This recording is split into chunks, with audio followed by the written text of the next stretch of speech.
You're listening to Cinematic Adventures, proud member of the Misfit Faction Media Network. Good morning, Vietnam! I love the smell of napalm in the morning. You're gonna need a bigger boat. I feel the need for speed. Road, where we're going, we don't need roads. Snakes. Why did it have to be snakes? Vices? We don't need no vices. I don't have to show you any stinking vices. You make me want to be a better man. Nobody puts baby in a corner. I wish I knew how to quit you. Love means never having to say you're sorry. He's looking at you, kid. Not bad. I'm just drawn that way. Hello, everyone, and welcome back to Cinematic Adventures. Don't forget, if you guys are listening to us on the go, you can find us on Podbean, Apple Podcasts, Stitcher, Spotify, iHeartRadio, basically anywhere you get your podcasts. You can also find more of our content on our website, themisfitfaction.com. There you find links to not only this show, but our other shows like the Multiverse Fancast and featured podcasts on Podbean. What? MF Uncensored. Really excited about that, by the way. So, in the studio today, it is me, Paul. That is I, your host. Guy talking. Paul, me, that guy. You.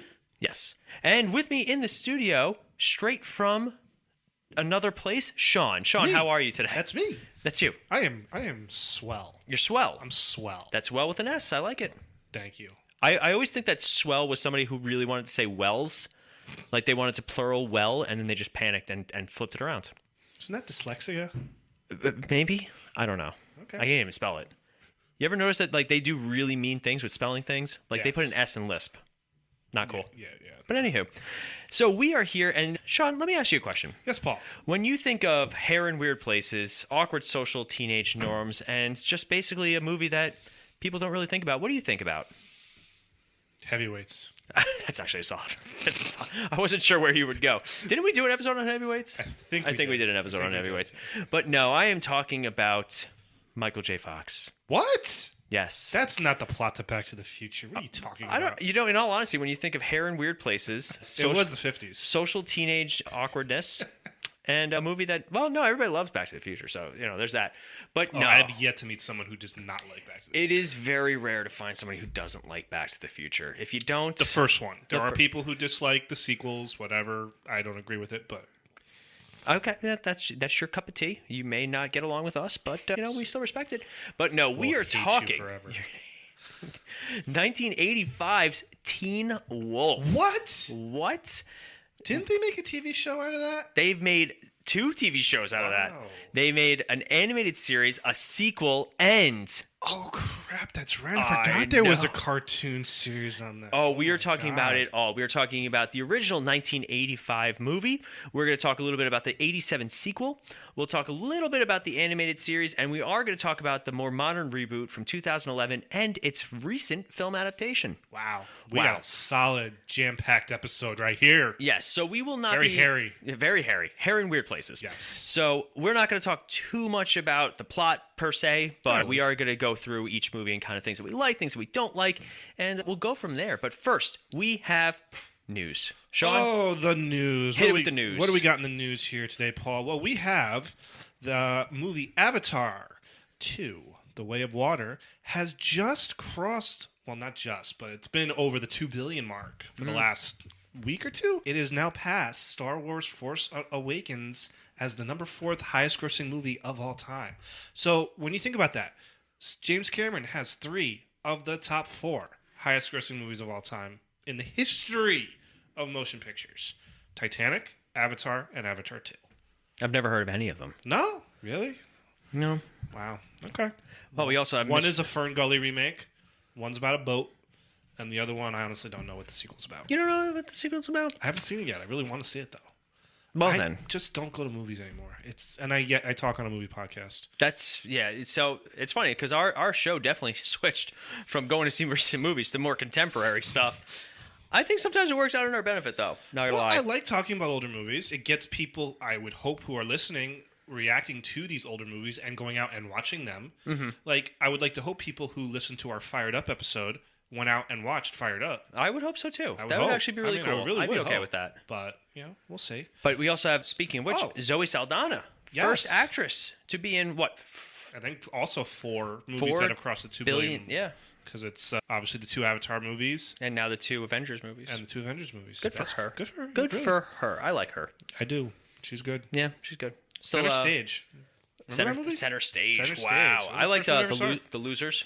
I still never saw that movie. Oh, you would love that movie. You like the A-Team. Came out at the exact same time. They were the same movie, just different cast. Did you ever see Columbiana? No, I wanted to, That though. was good. Yeah. She was good in that. I like her. And then obviously she's great in the first Pirates. Oh, I forget she's in it. Everybody forgets she's in the first Pirates. Yeah, she smacks. It's the one smack that he thinks he deserves. That's true. That's fair. True. But we also have some news in the awards category. Films were released earlier in the week, and we did go over the Golden Globe winners, I think, on our last episode, if not the episode before that. Just some notable Oscar noms. Everything, Everywhere, All at Once is just going straight through the awards season. It's getting noms in almost every category. Best Picture, Best Director, Best Supporting Actor for Ke Huy Quan, Best Supporting Actress for Jamie Lee Curtis in her first ever Academy Award nomination. So weird. I mean, and there's a great, I guess I'm going to say it's Instagram, whatever, one of post of her reacting to the nomination, and she's just blown away by it. Michelle Yeoh getting nominated for Best Actress, and she's a front runner. I mean, this movie, I'm getting all the feels that this movie's going to like sweep almost all of its awards, which is crazy. Did you see it yet? I've not. It's on Showtime. I have to sign up for a free trial to watch it because I'm against paying $20 for it. That's fair. You can't rent it on like Amazon or no. Really? We tried. We were gonna watch it. It's coming back into theaters. That I would like to see that in the theater. Yeah. I watched it on a plane. Yeah. And it was so good. I couldn't look away. But it is a weird movie though. I'm okay with that. I know you're okay with I that. really am okay with that. Some other notable nominations in the Oscars. Angela Bassett gets nominated for Best Supporting Actress for Black Panther, Wakanda Forever. Well deserved. I think she's the first actor to be nominated for a Marvel movie. I think so, yeah. Black Panther obviously got nominated for Best Picture, but in terms of acting, I don't think anybody's ever been nominated in the acting categories. The Fabelmans, Steven Spielberg's film, Best Picture, Best Director for him. What else? Why am I blanking? Avatar got Best Picture nom. Top Gun Maverick got a nomination for Best Picture, which I thought was A couple of snubs though. well deserved. A couple of snubs. Who else got snubbed? The Batman. Yeah, the Batman did get snubbed. What were you? Best Picture? Not Best Picture, but maybe best some sort of screenplay. Screenplay would have been interesting. I would Paul even Dano like would have been, even Colin Farrell. But Colin Farrell's got nominated for another movie. He got a Best Actor nom for his movie. And guess who else is in that movie with him? Brendan Gleeson. And it's like from the same director as In Bruges. Yeah. Bottle? I don't think did we talk about In Bruges? No, we didn't talk That is a movie. I watched it recently. That movie is such a gem. It really is. Oh, it's a good one. Elvis gets nominations. Austin Butler gets nomination for Best Actor. Brendan Fraser. Thank for God. The Whale. Good for him. I need to see that movie. I want to. I hate this because there's always that one actor well, at least for me, I can't speak for you, that I latch onto that I hope wins. I have not seen The Whale. Right. I have seen Elvis. Austin Butler was incredible in that movie, and I think it's well deserved if he wins. But the sentimental option is I hope Brendan Fraser wins. I hope Brendan Fraser wins because we grew up with Brendan Fraser. We did grow up with He was Brendan a big Fraser. part of our, between George of the Jungle for us as young kids, Encino Man, and Mummy. obviously the Mummy movies. And I'd even say all three Mummy movies have merit. The first two, the third one is If it's on, I might put it. Moments. But he's always good. In yeah. And like you find out what happened to him in Hollywood. God. And it's heartbreaking. For those of you guys who don't know, two things happened to Brendan Fraser that he never really recovered from. One was a back injury in filming one of the Mummies. Yeah. Like he got severely injured and he just it's fuzzy. Like he didn't take care of it properly or the studio wouldn't let him go take care of it while he was filming. Like there's a lot of talk about that. But apparently he was also sexually advanced on by a studio executive. A member of the Hollywood Foreign Press Association. And he was like, get the hell away from me. Yeah. And he got mildly blacklisted for a long time. He was one of the few male actors who have even said anything. Who said anything that he was a victim of basically, sexual abuse. Yes. And his career just disappeared.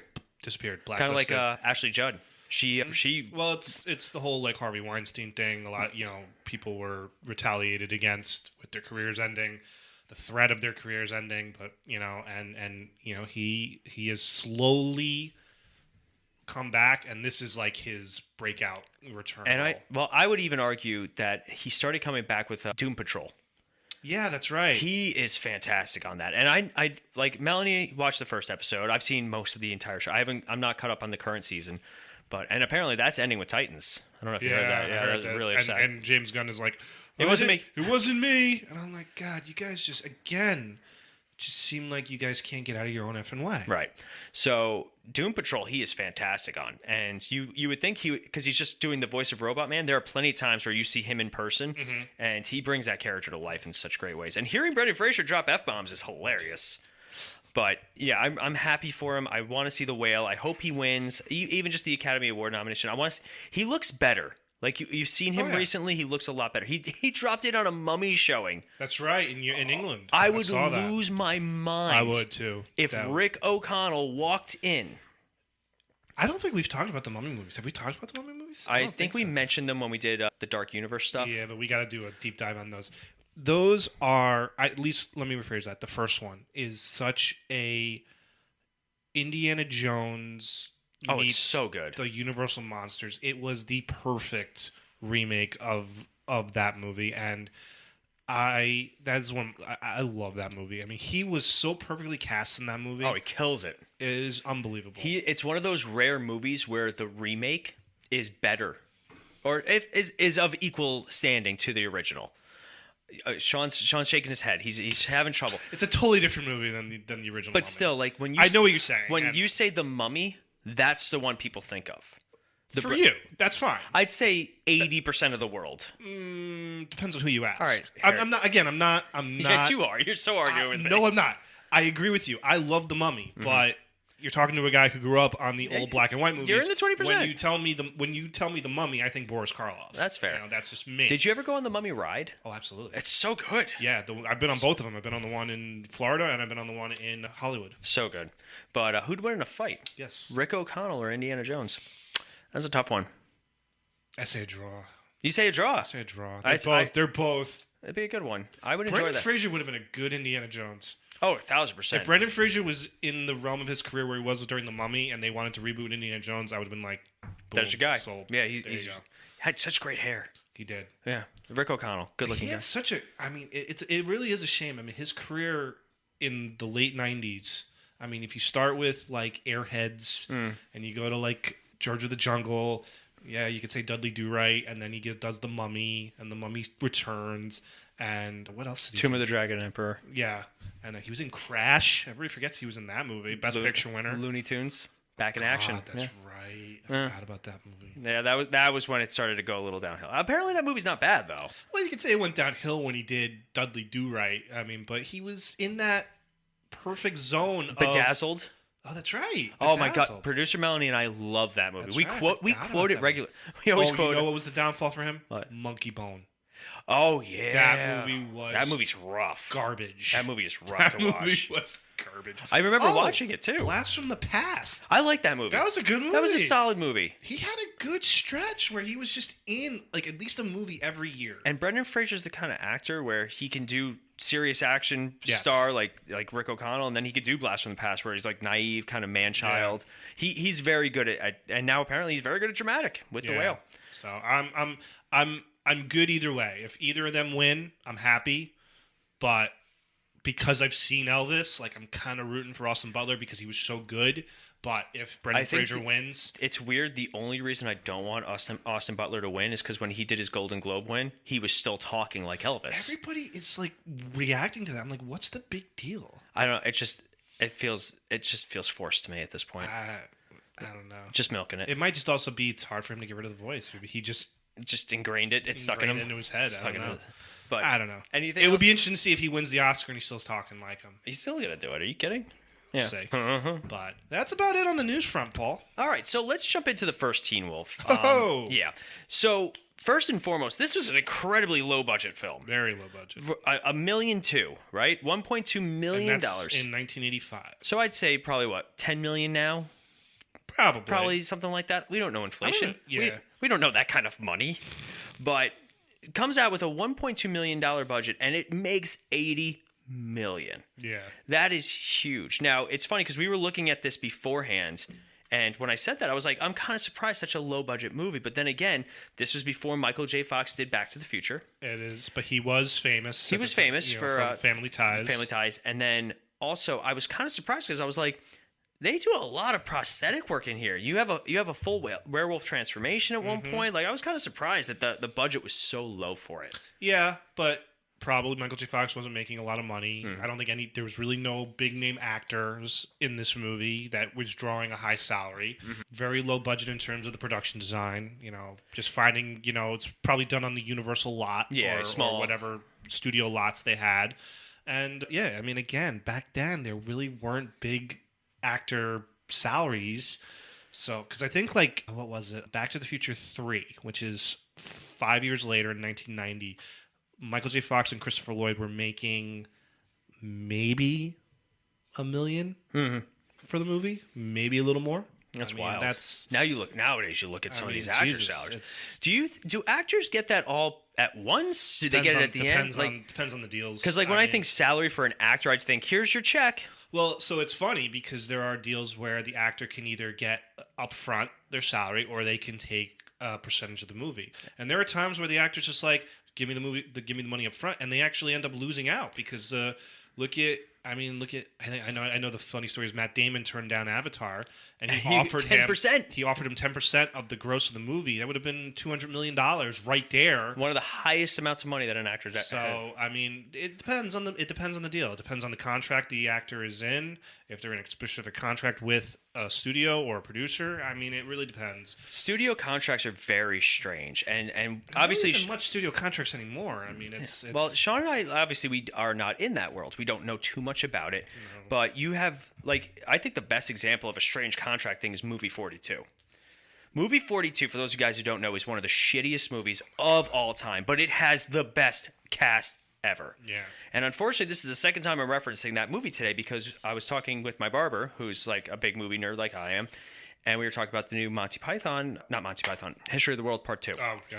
That has a killer cast. Yeah. But we're worried, is Mel Brooks going to be toned down for this? How involved is he? What's going on? You can have a great cast, but if you don't have the script behind it. Well, I feel like this movie's going to probably be... There is going to be a script behind it, but it's probably going to be just a ton of ad-libs. Yeah. And stuff like that. I'm curious to see what that's going to be like. But obviously... I know where you're going with the movie 43 is that the reason they were able to get all of those 42. 42? Yeah. Okay, 42. I don't know. The reason they were going to get all those people is because all those actors were tied down to contracts, and I guess this was their out movie. Yes. To get out of this contract, I'll do this movie. So a lot of studios will do 3-picture deals, 4-picture deals. Channing Tatum. G.I. Joe. G.I. Joe was part of his We haven't contract. talked about that franchise. We gotta do that I don't know if franchise. it was with Paramount or with another, studio that was being distributed by Paramount, and he wasn't able to choose the movies, and he just rails on. I like that movie. I'm sorry. Yeah, I like the first one. I think the second one has better. The second one is a better made movie. I mean, but Cobra Commander looks great. But in that I second just movie. didn't care for the plot. No, I don't. And this was also the start of the Dwayne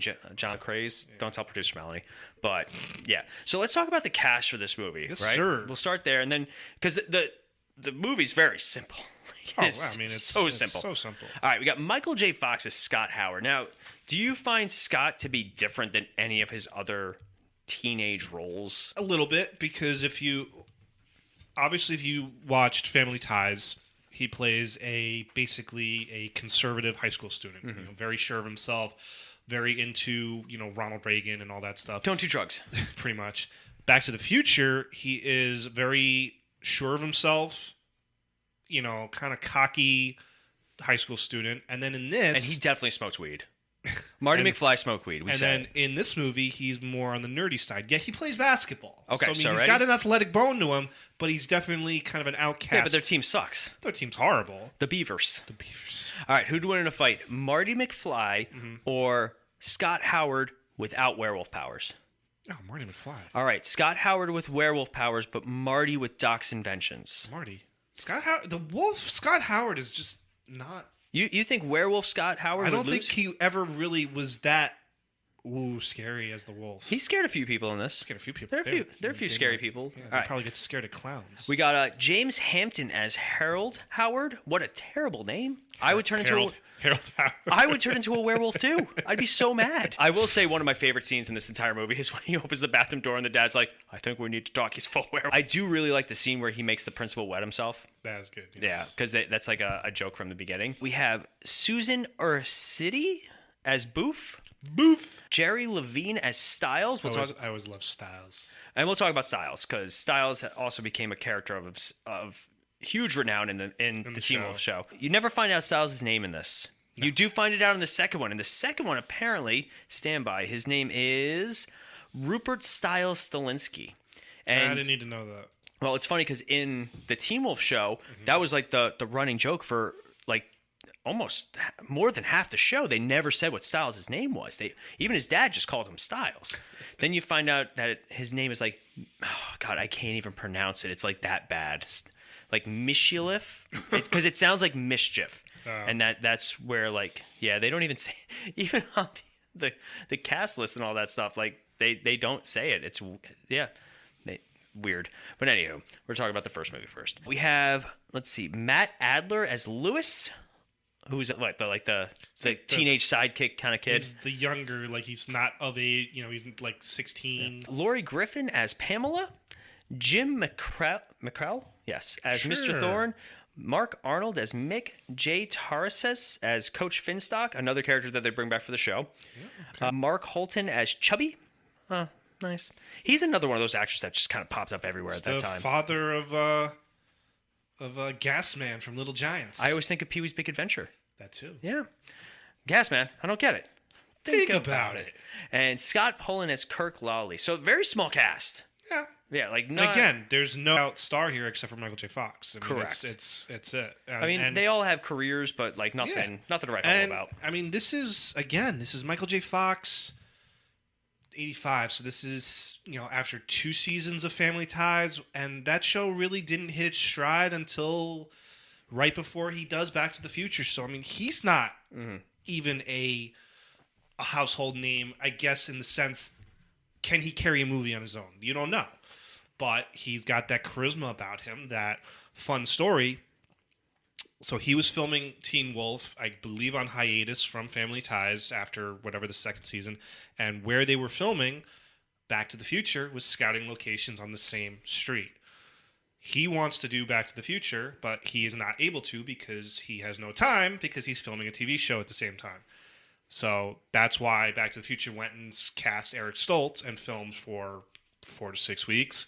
And then they decided, no, we're going to go after Michael J. Fox. So they were able to get him. He had to film Family Ties in the day and then go film Back to the Future at night. Woof.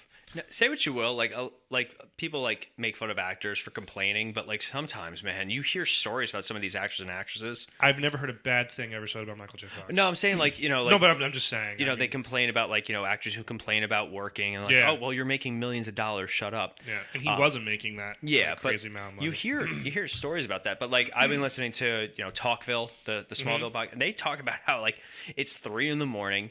They're like supposed to be in this tropical climate, but it's like Vancouver, and it's negative 42. Vancouver doesn't even look like Vancouver. It doesn't even look like Canada.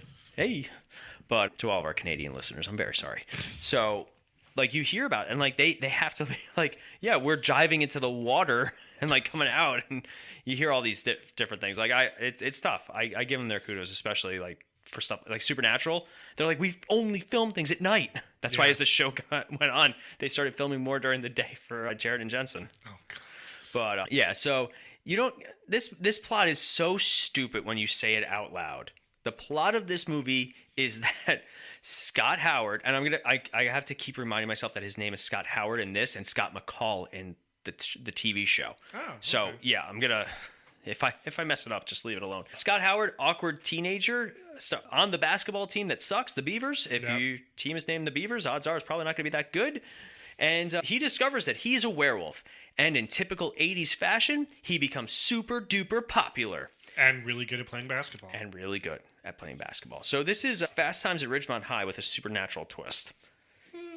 It hits every 80s trope you can imagine. Pretty much. Now, when you think about this movie, are there any standout scenes that you have? The transformation scene, the first one, where he's driving, he's got the wolf ears, and then he comes home, and the music that they're playing, it's kind of 80s. It sounds like a slasher-ish kind of a score, and you're like, okay, is he going to turn into like a really, really like, you don't know what it's going to be. So, and you don't know what he's going to look like. So, you get the scene, and he looks like a drag werewolf. I mean, it's not the scariest werewolf makeup ever, which I don't think was the intention. Correct. They obviously want to make him look funny looking, but also semi, like, ooh, I think the dad okay. looks funnier. Well, the dad doesn't even look like a wolf. He looked like a koala bear to me. A little bit, yeah. Yeah, Like, he's all I remember puffy. as a kid when saw it, and I went to my dad, he goes, what is he? He goes, he's a wolf. I'm like, he doesn't look like a wolf at all. It's a werepuppy. Seriously. Like, it's... But I think that the opening transformation, again, even though it's not much of a transformation, he has a little makeup done and stuff like that. You see his ears grow.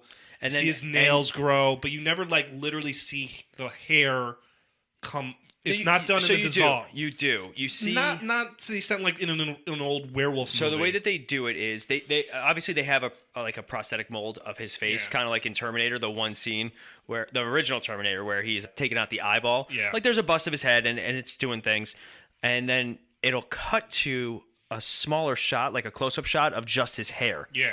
And it's much easier if you could see what I'm doing right now. I forgot I'm on a podcast. Oh, yeah. And like the hair would just grow and Yeah. you just see that. So But then it cuts to him in full makeup. Correct. So again, you never really see the hair. It's not like American Werewolf in London where like his body is transforming. and then for the rest of the show or the rest of the movie, You never see it him just transform. jump cuts from Yeah, him being pretty normal much. to transformed. Pretty much. Now, do you think that the high school reaction was appropriate for him being a werewolf? Not at all. Not at all. The minute he started playing basketball and they were like, we can play, awesome. It makes me think of Air Bud. Pretty much. There are no rules that say a dog can't play There basketball. are a couple people who are obviously like a little turned off that he becomes a wolf, but there are so many people who are so accepting of it. Mm-hmm. Like Styles has this moment where he's a little nervous at first, but then he's like, "Oh, it's you because you're talking to me just with a lot of hair." Yeah. But the friend Lewis like won't talk to him. Scared of him for like the entire rest of the movie. Well, we do have the scene. So he does get violent a few times in this movie. He scratches Boof's back when they're making out in the closet. That's right. Yeah, so he scratches her up. I think he attacks the jock after the jock attacks him. Yeah. And then I still laugh at the give me a keg of beer thing. Give me a keg. I like how he convinced Scott to go in there and basically rob him with a fake gun in his pocket. And, like, that was totally kosher. Oh, yeah. Scott's like, all right, I'm going to go. And the best is he's like, I brought the keg. Oh, yeah, put it with the others. He can barely carry it. Did you ever see The Night Before with Joseph Gordon-Levitt? Nah, And there's a great, like, the whole time they're trying to get drugs to go to a party. And he's like, oh, I got the weed. Oh, yeah, put it with the rest. And there's just a barrel of weed. He's like, and, like, they spent hours trying to get it. I like stuff like that. That always makes me laugh. Like, it's funny because this movie is very high school where it seems so much bigger to them. Like, everything's so important. High school, when you're in high school, everything seems like it's the end of the world. Oh, yeah. It's wild looking back on it now. But any other scenes from this movie that really just kind of stick out to you? I mean, the basketball montages, is fun. Where he's turning with into the a 80s jerk, music. Yeah, he becomes cocky. He's got this sweatband. He's stealing the ball from his own team and dunking. So it's the traditional, continuation of he becomes this cocky asshole that no one wants to be, associated with. Especially his friends. Except for the whore. Wow. Come on, she's such a floozy. I know. Yeah, she like Pamela, right? Yeah. Yeah, Pamela. And it gets him a role in the play because that's how you Well, get he's a girl. clearly like, in love with her throughout the movie. Like he has, of course, Booth, who is like his childhood best friend. And it's the whole, storyline where, you don't realize what you have right next to you until, you're away from it for a while. So, Booth loves him, but doesn't feel that way. So he goes after the popular girl. Yeah. And she's like, you never like, but she harps on to the popular person. Mm-hmm. She's with the jerk athlete. Then the minute Scott becomes popular, she's interested in him. But she's interested in the wolf. She's not interested in Scott. Right. So she doesn't like him when he's out of the wolf character. And then it's very, I liked you the way you were with Booth and all that Yeah. stuff. And then obviously, they win the game. Now let's talk about the iconic scene at Mm-hmm. the very end. If you look in the bleachers, there's a guy who is fixing his fly. He's fixing his fly. And like the running joke was that he was exposed himself. Exposed But himself, You don't knocked it see out. anything. You basically just see that his pants are like unzipped. He stands up and he realizes his pants are unzipped, so he just zips them up. Yeah. But like it's once you see it, you can't unsee You can't it. unsee it, and it's just it shows how low budget the movie was. Oh, my like God. I was like, we're gonna go back and reshoot this? No, no one's gonna notice that. And then the internet and Family Guy come out. But anyway, Family Guy did a joke on that. Family Guy was that's when I noticed it. Because he, I don't remember. the store clerk, you ever see that movie? Oh, He- okay. he I thought they actually reshot, No, redid the scene or something in Family He Guy. tells I tells forgot. one of them that there's a okay. guy with his junk out at the end of Teen Wolf. You hear it in your head, yeah. But anyway, The Bob's Burgers guy, and I'm just like, I hear that voice now, and I'm just varsity rating for Teen I'll Wolf? give it a 3.5. Oh, that's high. I like the movie. I have always loved this movie. I'll give it a 3. I just it's a guilty pleasure movie. It's a guilty pleasure movie. My challenge is, and I'll defend it. The show was really good. Yeah, the show I've was never so watched good. it. I highly recommend it. It is very Like they do some homages to the movie, especially in the first season. They go bowling. Yeah. And there's all that. So, comparison between this movie turning into the show and Buffy. It is from the movie. it is the perfect comparison. It is exactly the same. Yeah, because both this movie and Buffy the movie are very campy, low budget movies, and the shows are just the total opposite. Very serious, but with fun. with fun stuff. They're They're not well-written. comedies. No. They are dark, storylines that have humor. Correct. So let's talk about the sequel, though. Ugh. I have not seen the sequel. I will be I have. honest. All right, so tell us a little bit about the sequel, Sean. Where do I begin?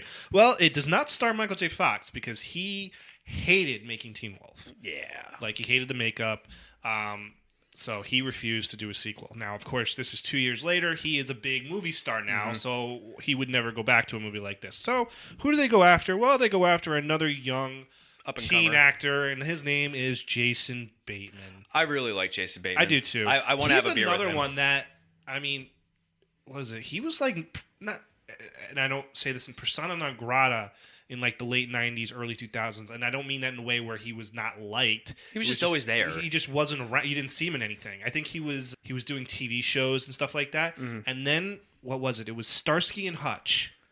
Oh, He yeah. played the sidekick I to forgot. Vince Vaughn, and from that point on, he would always appear in the kind of those Ben Stiller, Will Mm-hmm. Ferrell-ish comedies, and then then he started getting his own movies, and then obviously Arrested Development, and that really Skyrocketed him. skyrocketed his career. And now he's Pepper Did you have in you seen Dodgeball? Ozark? No, I've heard great things about it, though. He's really turned out to be such a very good actor and a very good director too.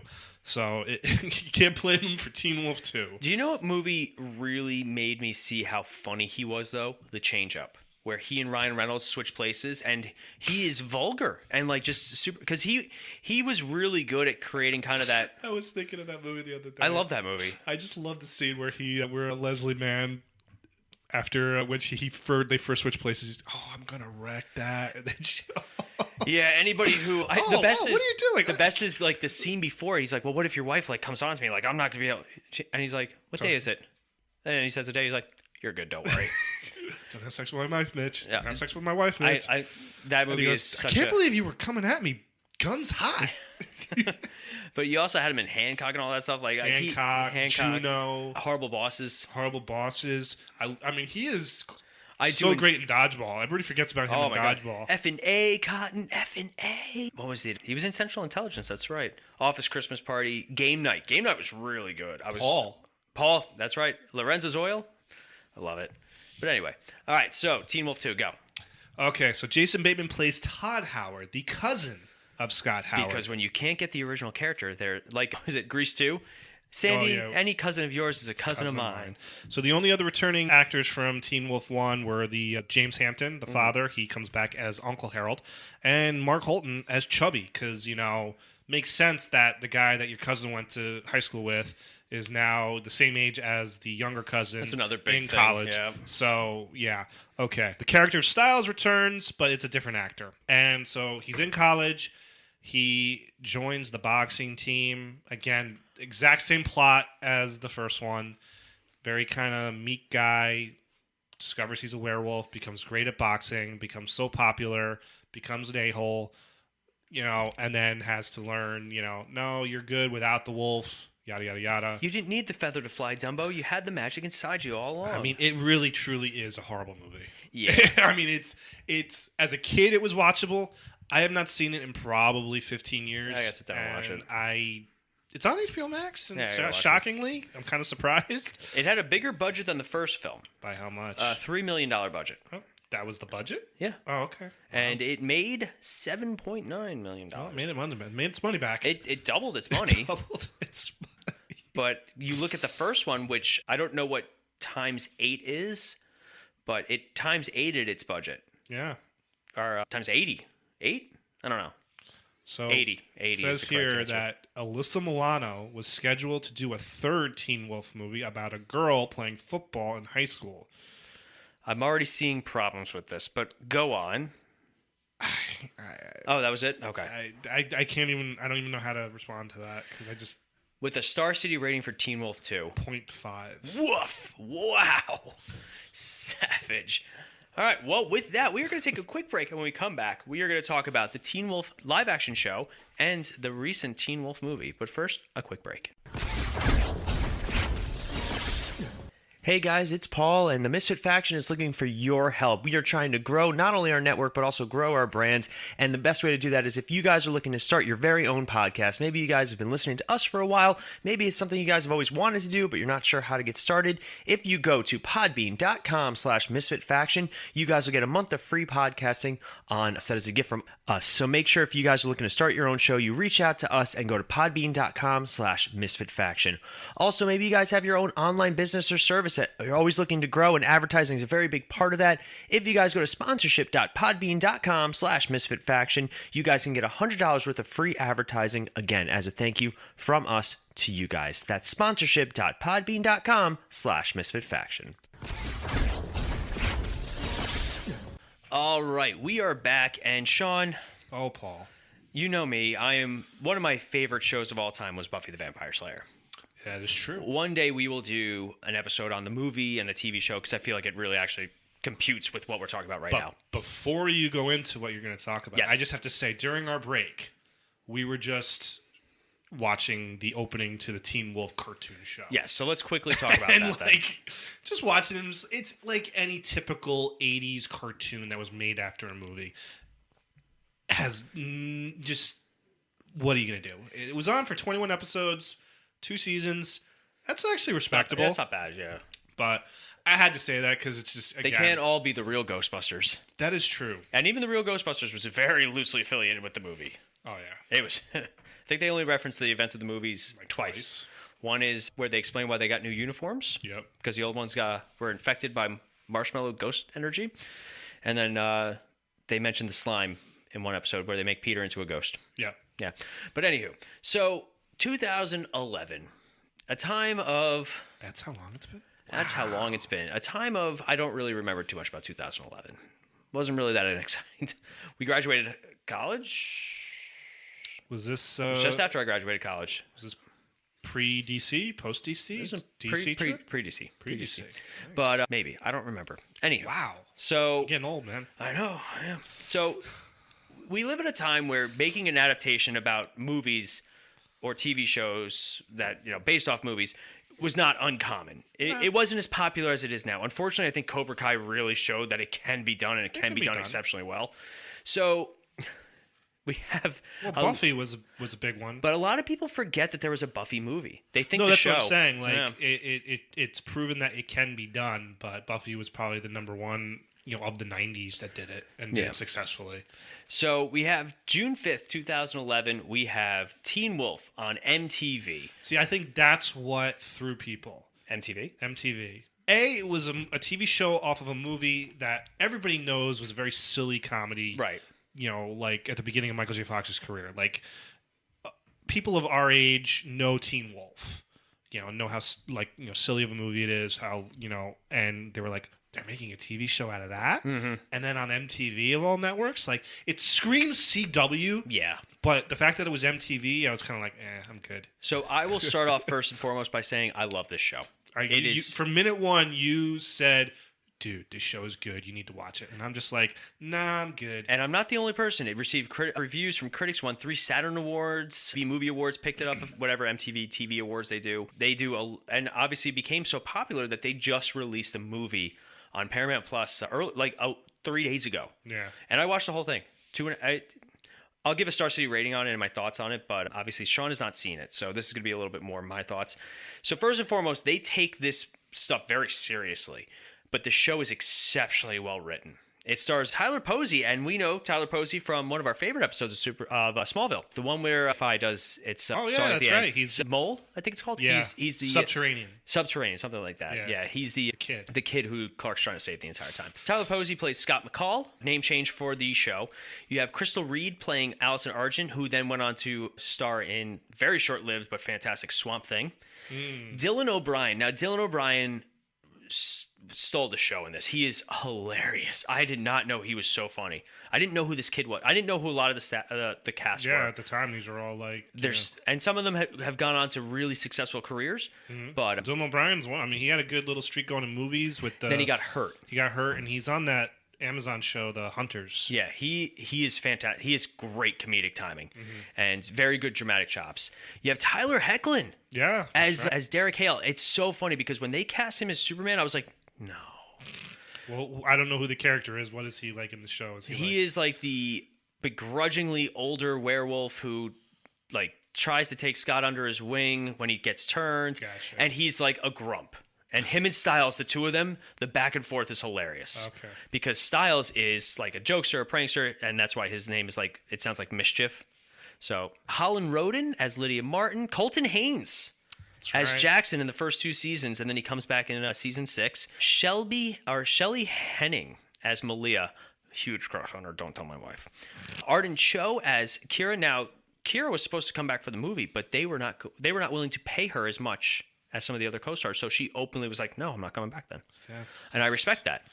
Dylan Sprayberry, who played young Clark Kent in Man of Steel, as Liam. Lyndon Ashby, Johnny Cage himself. Wow. As Sheriff Stilinski, and oh my God, he's fantastic. And he came back for the movie too, even though Dylan O'Brien couldn't. Melissa Ponzio as Melissa McCall, J.R. Bourne as Chris Argent, and then there was one more that I wanted to mention because he's not on this main cast list for some reason. Oh, this is gonna drive me crazy. But we have Ryan Kelly as Jordan Parrish, Seth Gillum as Alan Deaton, Ornery Adams as Bobby Finstock, same name as the coach from the original. Right, yep. And then Ian Bowen as Peter Hale, who's I think he's on Yellowstone now. He's doing really well. So it's funny how this is a show like Buffy that takes a silly source material and makes it serious, and it works. Yeah. They did 6 seasons, 100 episodes, so it's not a hard watch if you're so inclined. I think I watched it on Amazon, but I think they moved it to Paramount Plus. Paramount Plus because it's on MTV's owned by CBS. So I really like this was a show that I watched every week. No, I was engaged man. I remember that show came on, and you from the get-go, you were just like, "No, dude, this is actually really good." Yeah. Because again, you think like, what is this going to be? Like, I'm thinking, oh, it's going to be stupid. It's just going to be a teen, There's drama. your teen angst. Teen angst is in there. It's but a better written version of Riverdale, where they have something silly. Yeah. And obviously all the cast is ridiculously good looking and like all this stuff, but it's I said the same thing about Wednesday. Yeah. It's like a better written Riverdale. But I still recommend it. So no, I one of these days I will definitely finally sit down and watch it. Even if you just watch the first season, yeah, like I would still respect that. Sean, you did watch a lot of Supernatural. Dude, I binge watched the crap out of that show. You did, yeah. And still respectable. The first 5 seasons, always respectful. And then the fun and episodes. I tell everybody, I say the first 5 seasons of Supernatural it's the show. Are hands down, probably like, I think much better than the first 5 seasons of Smallville combined. I can stand behind that. Smallville got better in the back half. I agree. I think Supernatural kind of waned. There are some definitely standout episodes, but I think the first 5 seasons of Supernatural. And that's why if anybody's ever trying to get into Supernatural, I say just watch the first 5 seasons. That's all. But I would respect. Listen. You can never turn down money. I get it. But if they had ended Supernatural after season 5, hard respect right there. Oh, perfect. It would have been a perfect show. Perfect show. So, and again, Teen Wolf did the same thing where at season 6 they knew that they were ending, so they tried to wrap it up as best they can. But now this movie comes out, and they've been talking about this for a while, and they got 95% of the cast back together. Dylan O'Brien, I'm guessing, couldn't come back because he was doing Hunters, or he just didn't want to do it? It's up in the air exactly. They mention him in the movie, but they don't say why he doesn't come back, and it's a shame because, like I said, he's really good, and him and Scott have such a great rapport, and they're very Corey and Sean. Like it's basically Corey and Sean in a supernatural world. Like that's really the best way to explain it. Yeah. So the movie comes out, and I've been excited for it. And all honesty, I've been really excited for it. and it's broken records. It's the most watched original movie on its first day of Paramount Plus. That's believable. Because Paramount Plus also didn't have a whole lot of original content going for it. It had the Nickelodeon stuff that was his big draw. I know it did the movie The Offer, which was about the making of The Godfather, which was a decent hit. But yeah, right now Paramount Plus is mainly rewatching CBS shows, Nickelodeon, that type of stuff, MTV. Yeah. But so that's good for them. I mean, it's again, this is where we are. You know, instead of making that in a straight to theater movie, you put it on streaming, and it brings the viewers to the app. And I'm gonna say, unfortunately, it was good. It was okay. It was worth it, but it didn't like blow me away.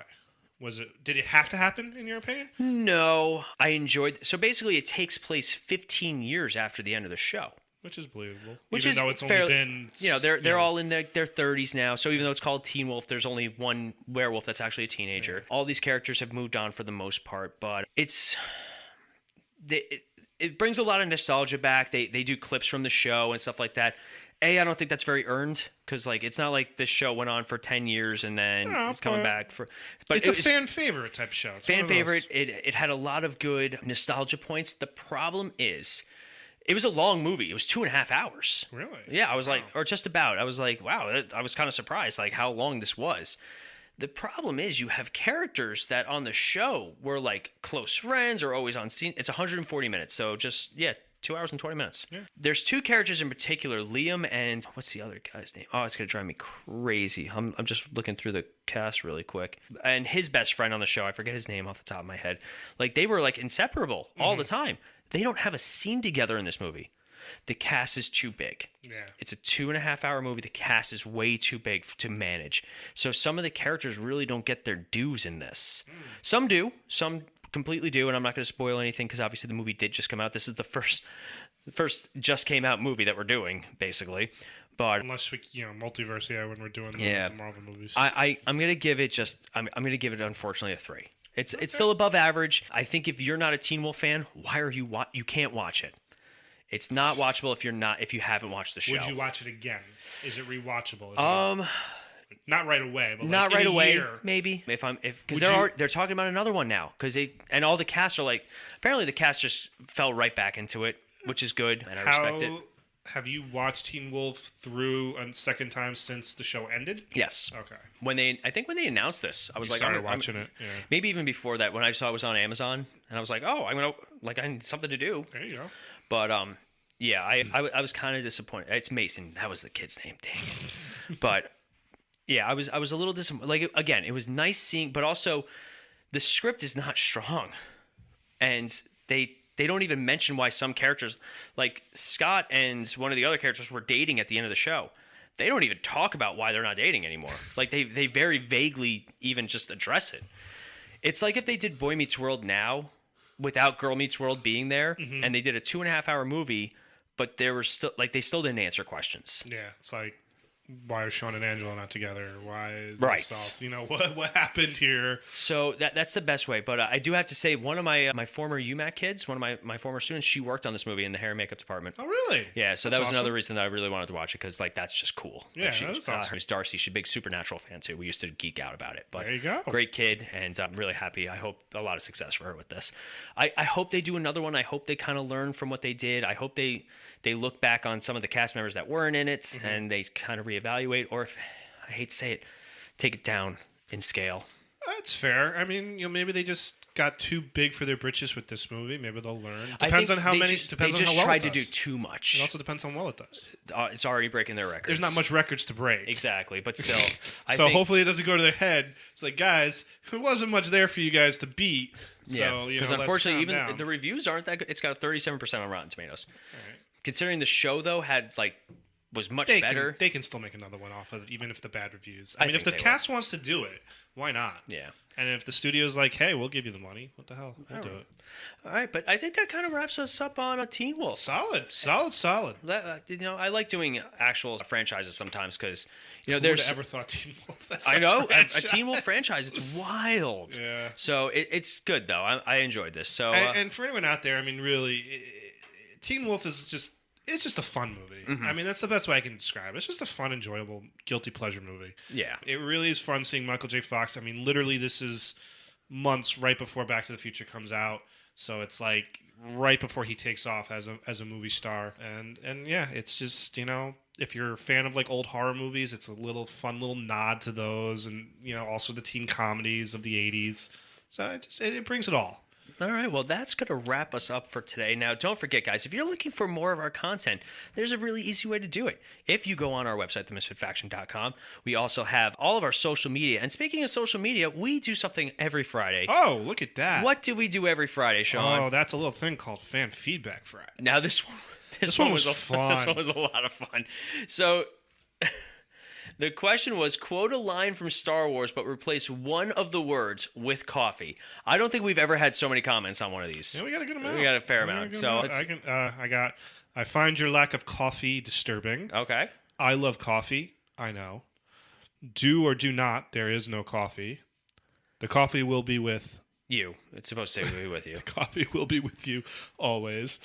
No, I am your coffee. I am a Jedi like my coffee before me. I am altering the coffee. Pray I do not alter it further. Brendan killed it on this one. And then, it's a coffee. It's a trap. All right. Yeah, that one was fun. We had a lot of fun with that. That was good. That was very good. So if you guys are on Facebook, you can find us at Cinematic Adventures. If you guys are on social media, just type in the Misfit Faction. Odds are you'll find us. We're on Instagram, Twitter, TikTok, Facebook, all that stuff. And make sure you like, comment, subscribe, and do all that fun stuff, because the more you guys interact with us, the more we can do for you guys. The more we can do. The more you know. And knowing's half the battle. G.I. Jose. And that's going to wrap us up. As always, I'm Paul. I'm Sean. And we'll see you guys next time. Adios.